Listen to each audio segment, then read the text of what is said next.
स्वागत है सभी को। सुप्रभात। आज का ये प्रेस कॉन्फ्रेंस जिस प्रकार से 2026 का ये मॉनसून सेशन पार्लियामेंट में चल रहा है और जिस प्रकार से मॉनसून सेशन को खास करके कांग्रेस पार्टी और उनके साथ कुछ सहयोगी दल बाधित कर रहे हैं, उस विषय को लेकर है। करोड़ों रुपए खर्च होते हैं एक सेशन के ऊपर। सभी प्रश्न लेकर आते हैं। वो चाहते हैं कि प्रश्न पूछा जाए, मंत्रालय जवाब दे, उनका क्षेत्र उन्नति करके आगे बढ़े। मगर जब से सदन आरंभ हुआ है, क्वेश्चन आवर पार्लियामेंट में हो नहीं रहा है। 0 आवर के लिए पार्लियामेंट में बाधाएं उत्पन्न की जा रही है। लगभग किसी बिल पे चर्चा नहीं हो रही है। इसके पीछे का कारण आपने कांग्रेस के और कांग्रेस के कुछ इंडिया अलायंस के दलों के व्यवहार को देखा है। मुझे तो उनके डबल स्टैंडर्ड्स पे आश्चर्य होता है।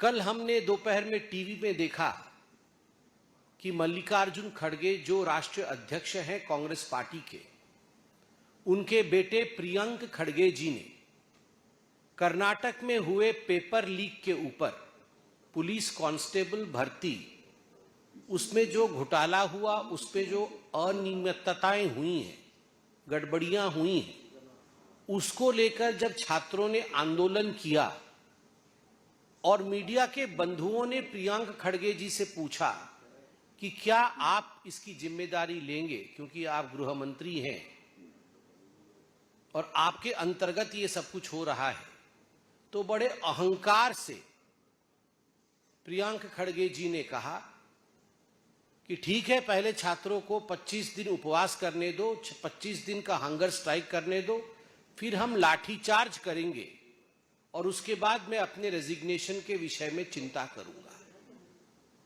और इस पर अभी तक राहुल गांधी जी की चुप्पी है। और मैं दावे के साथ कहना चाहूंगा कि आज भी वो पार्लियामेंट शायद चलने नहीं देंगे। मगर यह जो डबल स्टैंडर्ड्स है कांग्रेस पार्टी का, मल्लिकार्जुन खड़गे जी राज्यसभा में खड़े होकर उन्होंने घंटों भाषण दिया। अच्छी बात है, कम से कम चर्चा तो हुई।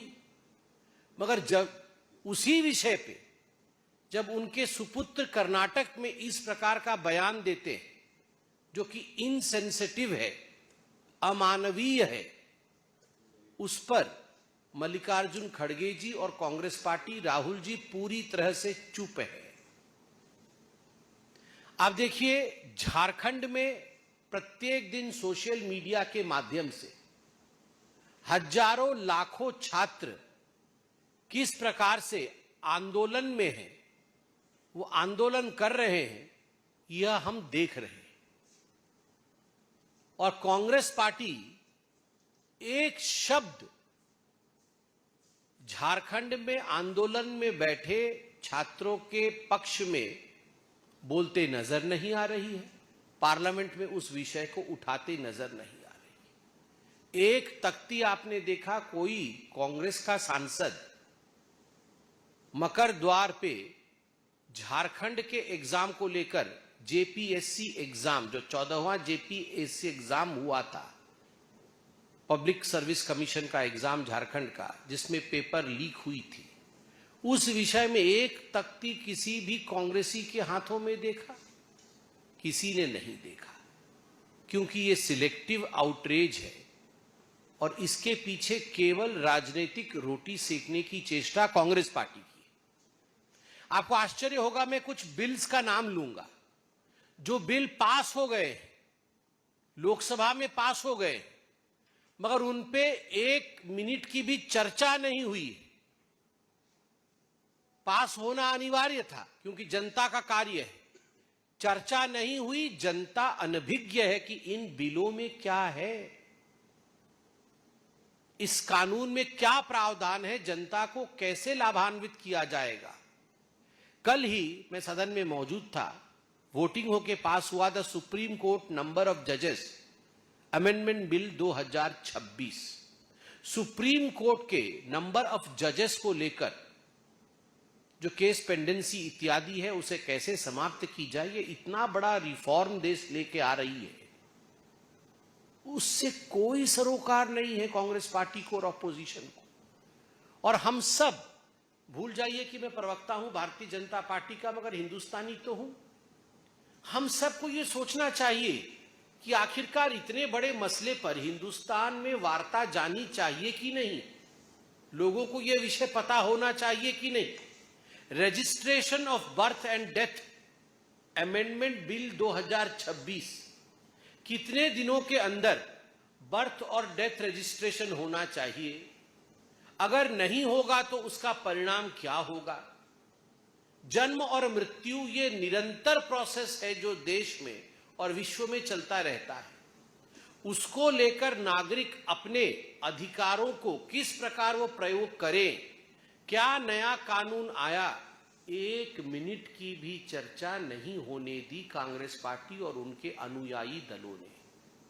क्या संदेश जा रहा है देश में? क्या यह विषय गंभीर है या नहीं? कल निर्मला जी मौजूद थी, मेरे सामने ही चर्चा चल रही थी, उन्होंने इंट्रोड्यूस किया the bankers book evidence bill 2026।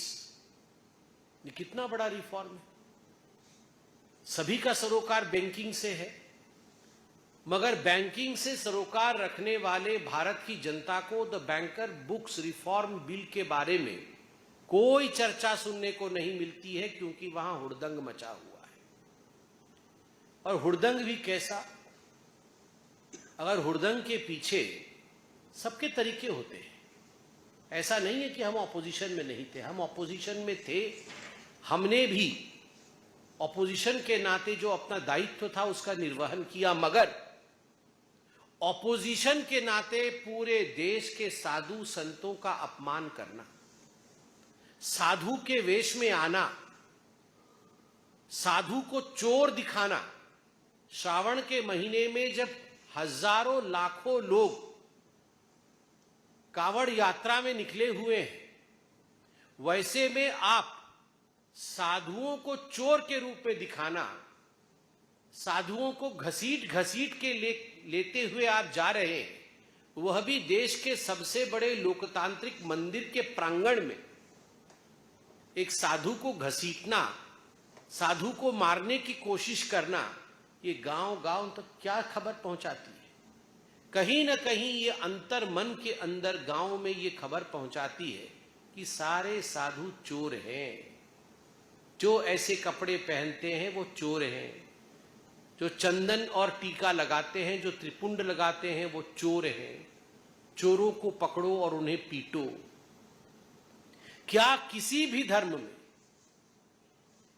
यह तो सबका साथ, सबका विश्वास और सबका विकास का देश है, क्या किसी भी धर्म के धर्म गुरु के वेश में आकर इस प्रकार का प्रयोजन पार्लियामेंट के प्रांगण में किया जा सकता था?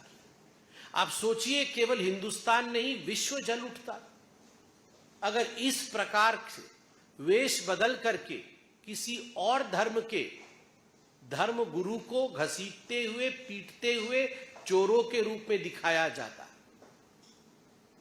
मगर आपने हिंदू धर्म का जो अपमान किया पार्लियामेंट के प्रांगण में, यह अक्षम्य है। समय बताएगा, रण अभी शेष है, समय बताएगा कि इसका नतीजा क्या होगा। मैं सिर्फ आज इतना ही कहना चाहता हूं, चाहे मल्लिकार्जुन खड़गे के अहंकार के बोल हो, चाहे झारखंड के छात्रों की अनसुनी आवाज हो और उसको सिलेक्टिव रूप से ऑपोजिशन उठा रही हो, चाहे बिल्स पे कोई डिस्कशन नहीं होना, पार्लियामेंट में करोड़ों रुपए खर्च होने के बावजूद पार्लियामेंट को बंद रखना, या साधु संतों का अपमान हो, ये कहीं न कहीं हिंदुस्तान की वो दास्तां है जो सारे जनरेशन्स के लोग देख रहे हैं और सोच रहे हैं।